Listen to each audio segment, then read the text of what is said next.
Hey guys, welcome back to JBD's Tamil channel. எல்லாரும் எப்படி இருக்கீங்க? நல்லா இருக்கீங்களா? இன்னைக்கு நாம Once Upon a Time season 3 ஓட 11வது எபிசோட் தான் பார்க்க போறோம். இதுக்கு முன்னாடி ரிலீஸ் ஆன சீசன் 1 எபிசோட்ஸ் எல்லாமே ஆல்ரெடி நம்ம சேனல்ல அப்லோட் பண்ணிருக்கோம். பார்க்காதவங்க டிஸ்கிரிப்ஷன்ல லிங்க் கொடுத்திருக்கேன். அதுல போய் செக் பண்ணி பாருங்க. ஓகே, இந்த 11வது எபிசோட் சாம இன்ட்ரஸ்டிங்கா போகுதே. அதனால வீடியோவை ஸ்கிப் பண்ணாம பாருங்க. and வீடியோக்குள்ள போறதுக்கு முன்னாடி மறக்காம நம்ம சேனலுக்கு சப்ஸ்கிரைப் பண்ணாதவங்க சப்ஸ்கிரைப் பண்ணிக்கங்க. அப்பதான் அடுத்து போற வீடியோஸ் எல்லாமே உங்களுக்கு ஆன் டைமா நோட்டிபிகேஷன்ல வந்துகிட்டே இருக்கும். ஓகே, வாங்க இப்ப நம்ம வீடியோக்குள்ள போலாம்.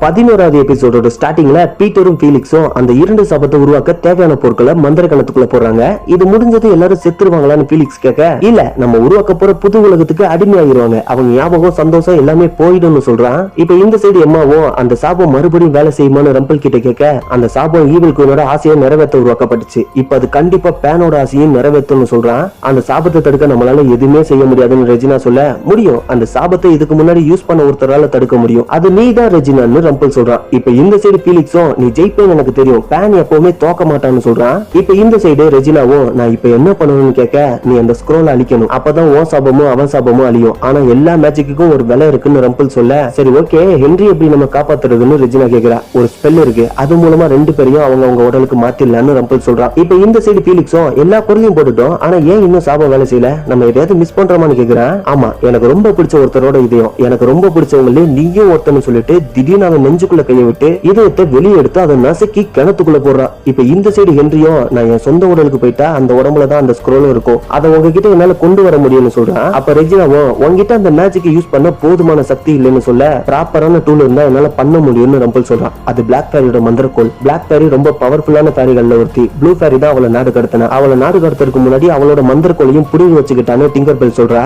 ப்ளூ ஃபேரி இங்கதான் அந்த மந்திரக்கோளை மறைச்சு வச்சிருக்கணும்னு ரம்பிள் சொல்ல, அப்புறம் எதுக்கு வெயிட் பண்ணிக்கிட்டு இருக்கோம், இப்பவே அவ வீட்டுல போய் தேடலாம்னு சார்மிங் சொல்றான். சரி ஓகே, நாங்க எல்லாரும் எங்க கடைக்கு போய் ஹென்ரியை ரெடி பண்றோம், நீங்க எல்லாரும் போயிட்டு அந்த மந்திரக்கோளை எடுத்துட்டு வாங்கன்னு ரம்பிள் சொல்ல, எல்லாரும் கிளம்புறானுங்க. ஆனா பீட்டர் பேனோட நிழல் அங்க இருந்து இவங்க பேசின எல்லாத்தையும் கேட்டுக்கிட்டு தான் இருந்திருக்கு. இப்ப இந்த சைடு பீட்டரும் ஃபீலிக்ஸோட இதயத்தை சாம்பலாக்கி கிணத்துக்குள்ள போடுவோம். உள்ள இருந்து கிரீன் கலர்ல அந்த சாபம் உருவாகி வெளியே வர ஆரம்பிக்குது. இப்ப அப்படியே கட் பண்ண கறந்த காலத்தறில காமிக்கிறாங்க. அங்க ஸ்னோ இப்ப மாசமா இருக்கா. அந்த மேஜிக் மாதிரி வேலை செய்யலன்னா நம்ம என்ன பண்றதுன்னு ப்ளூ ஃபேரி கிட்ட கேட்க, ஈவில் குயினோட சாபம் நம்மள ஒரு புது உலகத்துக்கு கூட்டிட்டு போகும், நம்ம நிலவுகளை இழந்து அடிமையாகிருவோம், நம்ம குழந்தை மேலதான் நம்பிக்கை வைக்கணும், அவளாலதான் நம்மளை காப்பாற்ற முடியும்னு ப்ளூ ஃபேரி சொல்றா. ஆனா நம்ம யாருன்னு அவளுக்கு தெரியாதே, அப்புறம் எப்படி அவ ரட்சகர்னு அவளுக்கு புரிய வைக்கிறதுன்னு ஸ்னோ கேட்க, எனக்கும் தெரியல, ஆனா கண்டிப்பா அது நடக்கும்னு ப்ளூ ஃபேரி சொல்றா. எப்படி இவ்வளவு உறுதியா சொல்றேன்னு அவ கேட்க, எல்லாம் ஒரு நம்பிக்கை தான், இப்ப அதுதான் நமக்கு ஒரே வழின்னு சொல்லிட்டு அவளும் பறந்து போயிடுறா. இப்ப ஸ்னோவும் சார்மிங் கிட்ட போய், நான் நம்ம குழந்தைய ஒன்னா வளர்க்கணும்னு ஆசைப்பட்டேன், இப்ப அதுவும் நடக்காம போயிடும்னு சொல்றான். எல்லாம் முடிஞ்சதும் நம்ம இன்னொரு குழந்தைய பத்துக்கலாம், அதை ஒன்னா வளர்ப்போம்னு சார்மிங் சொல்றான். இப்ப அப்படியே கட் பண்ண ஸ்டோரி புக்ல எம்மாவும், நீ ரெடியா இருக்கியான்னு ஹென்றி கிட்ட கேட்க,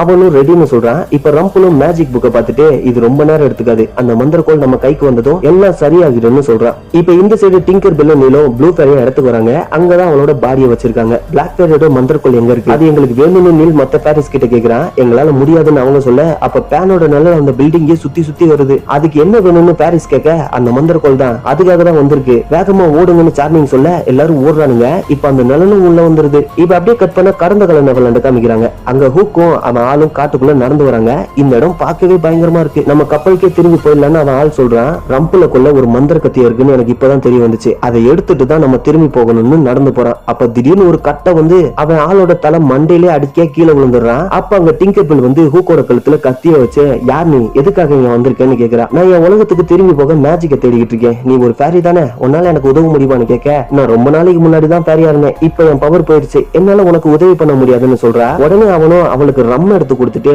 டார்க் ஒன் நான் விரும்புற பொண்ணை கொன்னுட்டான், அதனால அவனை பழிவாங்க தான் துடிச்சுக்கிட்டு இருக்கேன்னு சொல்ல, அதுக்காக அவனை கொல்றதுதான் சரியான முடிவுன்னு நினைக்கிறியான்னு அவ கேக்குறா. அதுதான் எனக்கு திருப்தியை கொடுக்கும்னு இவன் சொல்றான். இப்ப அப்படியே கட் பண்ணா ஸ்டோரி புக்ல எல்லாரும் ஒளிஞ்சுக்கிட்டு இருக்காங்க. சார்மிங்கும், நம்ம அந்த மெழுகுபத்தியை பத்த வச்சா திருப்பி அதை புடிச்சிடலாமான்னு கேட்க, ஆமான்னு நீல் சொல்றான். இப்ப ஹூக்கும், நான் அதை தசை திருப்பேன்னு சொல்லிட்டு வெளியே எந்திரிச்சு வரான். ஆனா அது அவனை அடிச்சு தூக்கி பறக்க விட்டுருது. அதை பிடிக்கணும்னா நம்ம அது பக்கத்துல போகணும், ஆனா என்னால பறக்க முடியாதுன்னு நீல் சொல்றான். ஆனா என்கிட்ட இப்ப சிறகு இல்ல, பிக்ஸி டெஸ்டும் வேலை செய்யலன்னு டிங்கர் பெல் சொல்றா. ஒரு தடவை அதை முயற்சி பண்ணி பண்ணி பாருன்னு சார்மிங் சொல்ல இவளும் வெளியே எந்திரிச்சு வந்து பிக்ஸி டெஸ்ட் ஓபன் பண்றா. பிக்ஸி டெஸ்டும் இப்ப மின்ன ஆரம்பிக்குது. அது ஃபுல்லா அவ சுவாச்சிக்கிட்ட உடனே அவ உடம்புக்குள்ள போயிருது. இப்ப அந்த மெழுகுவத்தியை வாங்கிட்டு அவ மேஜிக் யூஸ் பண்ண ட்ரை பண்றா. அதுவும் வேலை செஞ்சு மெழுகுவத்தி பத்திக்குது. இப்ப பறந்து போய் அந்த நிழல் கிட்ட அந்த மெழுகுவத்தியை காமிக்கவும் அந்த நிழல் அது உள்ள இழுத்துக்கிறது. உடனே இப்ப அதை மூடிடுறா. அப்ப அங்க இருந்த நெருப்புக்குள்ள அதை போடவும் அது எரிஞ்சு காத்துல அப்படியே கரைஞ்சு போயிருது. இப்ப நீ மறுபடியும் பேரி ஆகிட்டேன்னு ஹூக் சொல்ல நீ உன் உயிரை ஏன் பணைய வச்ச? அது எம்மாவுக்காக தானே இவ கேக்குறா. அப்ப திடீர்னு ப்ளூ ஃபெரி உயிரோட இருந்துச்சு வந்துடுறா. நீ எப்படி உயிரோட வந்தன்னு இவ கேட்க நீ அந்த நிழல எரிச்சப்ப என் நிழல் விடுதலையாகி நானும் உயிரோட வந்துட்டேன். ஒரு வழியா நீ உன்னை நம்ப ஆரம்பிச்சிட்ட. வெல்கம் பேக்னு சொல்றா. இப்ப அந்த பிளாக் பேரியோட மந்திர கொலை வர வச்சு எல்லாரையும் காப்பாத்துங்கன்னு சொல்லிட்டு அதை நீல் கிட்ட கொடுக்குறா. அவனும் அதை வாங்கிட்டு நேரம் ரம்பிளோட கடைக்கு வந்துட்டாங்க. ப்ளூ ஃபெரி திரும்ப உயிரோட வந்துட்டான்னு சார்மிங் சொல்றான். நமக்கு வேற ஏதாவது தேவையான எம்மா கேட்க ஆமா இன்னும் ஒண்ணு தேவைன்னு சொல்லிட்டு அவன் லாக்கர்ல இருந்து ஒரு பொருள் எடுக்கிறான். இததான் கிரக்கும் தமராவும் ரெஜினாவுக்கு யூஸ் பண்ணாங்க. இந்த பேண்ட போட்டுக்கிட்டா மேஜிக்கே யூஸ் பண்ண முடியாதுன்னு சொல்றான். இப்ப அதை வென்ட்ரியோட கையில மாட்டி விட்டுட்டு இது அவனை கட்டுப்படுத்துன்னு நினைக்கிறேன்னு ரம்பிள் சொல்ல இப்ப என்ன பண்ண போறோம்னு என்று கேக்குறான். நான் மேஜிக் யூஸ் பண்ண போறேன். நீ ஆழ்ந்த தூக்கத்துக்கு போயிருவ. முழிக்கும் போது உன் உடம்புல இருப்பேன்னு ரம்பிள் சொல்ல நீ அந்த ஸ்க்ரோலை முடிஞ்ச அளவுக்கு வேகமா எங்க கிட்ட கொண்டு வான்னு ரெஜினா சொல்றா. இப்ப அவனை படுக்க வச்சு மந்திர கொலை யூஸ் பண்றான். திடீர்னு அவன் உடம்பு பயங்கரமா நடுங்க ஆரம்பிக்குது. இது வேலை செஞ்சிருச்சுன்னு ரெஜினா சொல்ல நம்ம ஹென்ரிய தேடி போலான்னு அம்மா சொல்றா. இப்ப எல்லாரும் கிளம்புறாங்க. நீ வரலையான்னு பில் கேட்க இல்ல நான் எங்க அப்பாவும் எங்க குடும்ப விஷயத்தை பத்தி பேச வேண்டியது இருக்குன்னு அவன் சொல்ல அவனும் அங்க இருந்து கிளம்பிடுறா. இப்ப அப்படியே கட் பண்ண கடந்தகால ஸ்டோரி புக் காமிக்கிறாங்க. இது ஹென்றி எம்மாவை தேடி பாஸ்டனுக்கு போயிருப்பான்ல அதுக்கு முன்னாடி நடந்த சம்பவம். நிறைய ஸ்டோரியை ஒரே எபிசோட்ல கொண்டு வரானுங்க. கொஞ்சம் கன்ஃபியூஸா தான் இருக்கும். என்னால முடிஞ்ச அளவுக்கு கன்ஃபியூஷன் இல்லாம எக்ஸ்பிளைன் பண்றேன் ஓகேவா? நீங்களும் அதை ஃபாலோ பண்ணிட்டே வந்துருங்க. இப்ப ஸ்னோ ஹென்றி கிட்ட வந்து இங்க என்ன பண்றேன்னு கேக்குறா. என் அம்மா என்ன நேசிக்கல, ரெஜினாவும் என்ன நேசிக்கிறேன்னு வாயில தான் சொல்றா.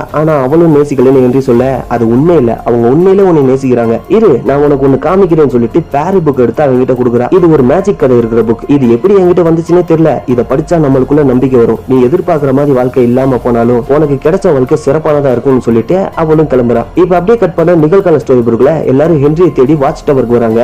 உள்ள இருந்து தான் பயவுள்ள ஹென்றி வெளியே ஓடி வரான். இப்ப அவங்க கட்டி பிடிச்சுக்கிறான். இப்ப ரெஜினாவும் அந்த ஸ்க்ரோலை வாங்குறா. திடீர்னு அது மின்னி ரெஜினா மயக்கம் போட்டு கீழே விழுந்துடுறா. இப்ப இந்த சைடு பீட்டரும் கண் முழிச்சிடுறான். நான் தூங்கிட்டு இருக்கும் போதே என்ன கொண்டிருப்பேன்னு நினைச்சேன்னு சொல்லிட்டு அவன் கையில இருக்கிற பேண்ட பார்த்துட்டு ஓ நீ என் மேஜிக் எடுத்துட்ட அதான் என்ன கொள்ளாம இப்படி போஸ்ட் கொடுத்துட்டு நிக்கிற கரெக்டான்னு கேக்குறான். நான் உன்கிட்ட பேசணும், நீ என்ன பார்க்கணும்னு நினைச்சேன்னு அவன் சொல்ல ஆமா நான் உன்னை கடைசியா சின்ன குழந்தையா பார்த்தது ஞாபகம் இருக்கு. நீ அப்ப அழுதுகிட்டு இருந்த, இப்பவும் என் முன்னாடி தான் இருக்க. உன்கிட்ட இருந்து எனக்கு விடுதலையே கிடைக்காதான்னு அவன் கேட்க கிடைக்கும் ஆனா அது உன் சாவலதான் சொல்லிட்டு அவன் மந்திர கொலை எடுக்கிறான். இப்ப திடீர்னு அவனும் அவன் கையில இருந்த பேண்ட கழிச்சிட்டு இதை நான் தான் உருவாக்கணுன்றத மறந்துட்டியா? எனக்கு இது வேலை செய்யாது ஆனா உனக்கு வேலை செய்யணும்னு சொல்லிட்டு அவன் கையில மாட்டி விட்டுறான். இப்ப எந்திரிச்சு அவனை அடிச்சு பறக்க விட்டுறான். உன்னால யாரையுமே காப்பாற்ற முடியாது. அந்த சாபம் வந்துகிட்டு இருக்கு. நான் அவங்களோட நினைவுகளை மட்டும் எடுக்க போறது இல்ல, அவங்க உயிரையும் சேர்த்து தான் எடுக்க போறேன். உன்னால தடுக்க முடியாது. ஏன்னா இப்ப உன்கிட்ட மேஜிக் இல்ல. மேஜிக் இல்லனா நீ ஒரு கோலைன்னு சொல்லிட்டு அங்க இருந்து கிளம்புறான். இப்ப அவனும் அந்த பேண்ட கலட்ட ட்ரை பண்றான். ஆனா அவனால கலட்ட முடியல.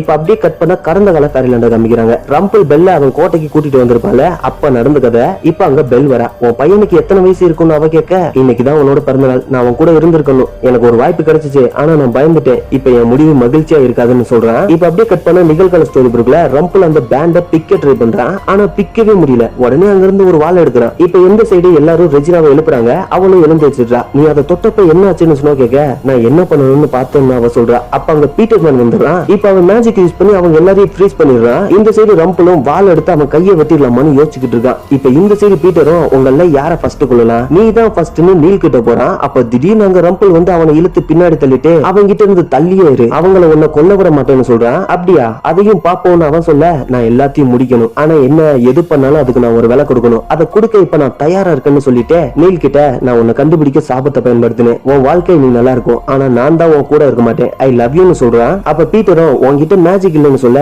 எனக்கு அது தேவையில்ல ஆனா நீ ஒரு விஷயத்த மறந்துட்டேன்னு அவன் சொல்றான். அது என்னன்னு பேன் கேட்க நான் ஒரு பொருளை ஒருத்தர் கிட்ட கொடுத்து வச்சிருந்தேன்னு சொல்லிட்டு கைய மேல தூக்குறான். அப்ப ரம்பிளோட நிழல் அந்த கத்தியை எடுத்துட்டு வந்து அவன் உடம்புக்குள்ள புகுந்துருது. இவனும் அவனை பிடிக்க நீ என்ன பண்றன்னு அவன் கேட்கிறான். நீ சாகுறதுக்கு ஒரே வழி நம்ம ரெண்டு பேரும் சேர்ந்து சாகுறது தான், இப்ப நான் அதுக்கு ரெடின்னு சொல்லிட்டு அவனோட முதுகுலயே அந்த கத்தியை வச்சு குத்திடுறான். அது இவன் முதுகு வழியா போய் ரம்பிளோட நெஞ்சிலையும் குத்திருது. இப்ப பீட்டரோட இளம போய் அவனும் வயசானவனா மாறி துடிக்கிறான். ரம்பிள் வேணாம் நிறுத்து, நம்ம புதுசா ஆரம்பிக்கலாம், நம்ம வாழ்க்கை இன்னும் சந்தோஷமா இருக்கும்னு அவன் சொல்ல ஆனா நான் வில்லனுக்கு எப்பவுமே மகிழ்ச்சியான முடிவு கிடைக்காதுன்னு சொல்லிட்டு கத்தில இன்னும் கொஞ்சம் போர்ஸ் கொடுக்குறான். உடனே அவன் உடம்பு மின்ன ஆரம்பிச்சு ரெண்டு பேரும் கட்டி பிடிச்சுக்கிட்டு மறைஞ்சு போயிடானுங்க. இப்ப இவங்க எல்லாருமே ரிலீஸ் ஆகிறாங்க. பெல்லும் பயங்கரமா அழுகுறா. அந்த இடமே இப்ப சோகத்துல மூழ்கிருச்சு. இப்ப ரெஜினாவும் அந்த ஸ்க்ரோலை எடுத்துட்டு அழுகுறா. இப்ப ஹூக்கும் அவ்வளவுதான் பீட்டர் பேன் செத்துட்டான், அந்த சாபத்தை உன்னால தடுக்க முடியும்லன்னு கேக்குறான். இப்ப இந்த சைடு அந்த சாபமும் பயங்கர வேகமா ஊர் ஃபுல்லா பரவிக்கிட்டு இருக்கு. இருக்கு. கிரம்பியும் சாபம் வந்துருச்சுன்னு கத்திக்கிட்டே ஓடி வரான். நம்மளால அதை நிறுத்த முடியும்லன்னு சார்மிங் ரெஜினா கிட்ட கேட்க